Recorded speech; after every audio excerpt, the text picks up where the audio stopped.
Results from Tennessee's 7th Congressional District are in.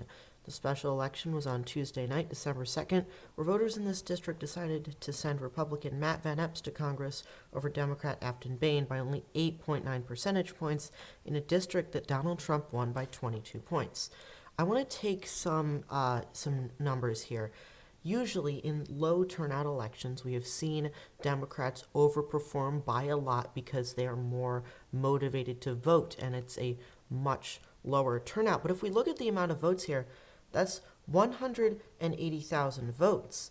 And if we look at how many votes there were in Tennessee's 7th Congressional District in the last midterm, which was 2022, it was almost exactly the same, 180,000 votes.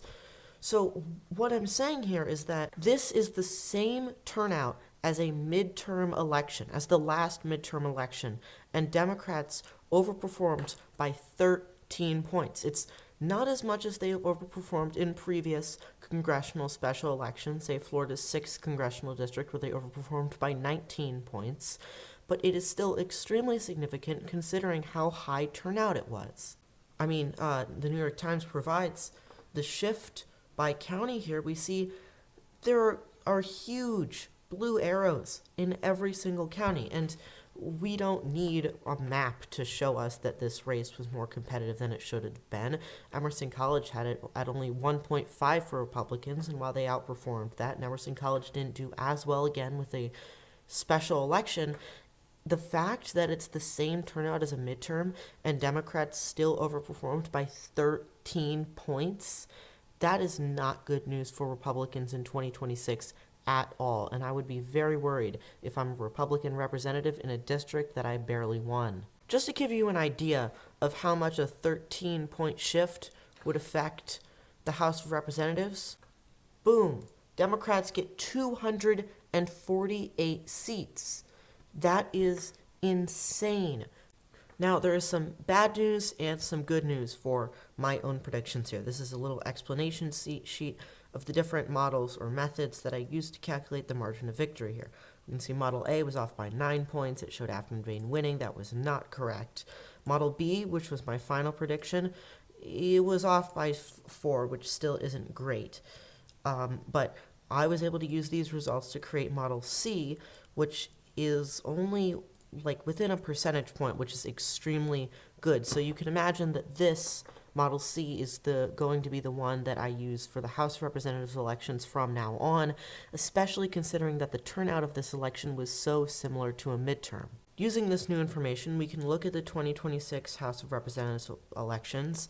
I have a national environment of D+6. According to the latest YouGov poll, we have Democrats at 226 seats to Republicans 209. Now, we can also look at what this means for the generic ballot polling average and how the national environment is going to affect the 2024 House elections. This graph shows the input of the national polling average is on my model and how many seats each party would get in said environment. As we can see, Republicans do hold an edge, more than edge than they did in 2024 due to gerrymandering, although the end result of that is still unknown. Say if Section 2 of the Voting Rights Act is overturned, then states like Louisiana, Alabama, South Carolina are going to redistrict. But for now, the graph here, the middle point is Democrat +2. So what that means is that Democrats would need to win the national environment or win nationally by more than 2 points in order to win the House, on average, according to this model. As for the Senate, while less influenced by the special election in Tennessee, I still made some changes to adjust for certain things. Right now, the most competitive election is still in Ohio, with Democrat Sherrod Brown going up against incumbent John Husted with 40-60 odds. I made a video about that on my channel if you would like to see it. But if we map this out, we get this: 51 Republican seats and 49 Democratic seats, and Republicans hold the Senate. Now, of course, all of these are just snapshots in time, but that is, for now, how this is going to affect the midterms. If the national environment shifts the same way it did in Tennessee, then the Senate might be up for grabs for the Democrats in 2026. All right, thank you for watching. If you like this content or want more of it, make sure to subscribe. Bye.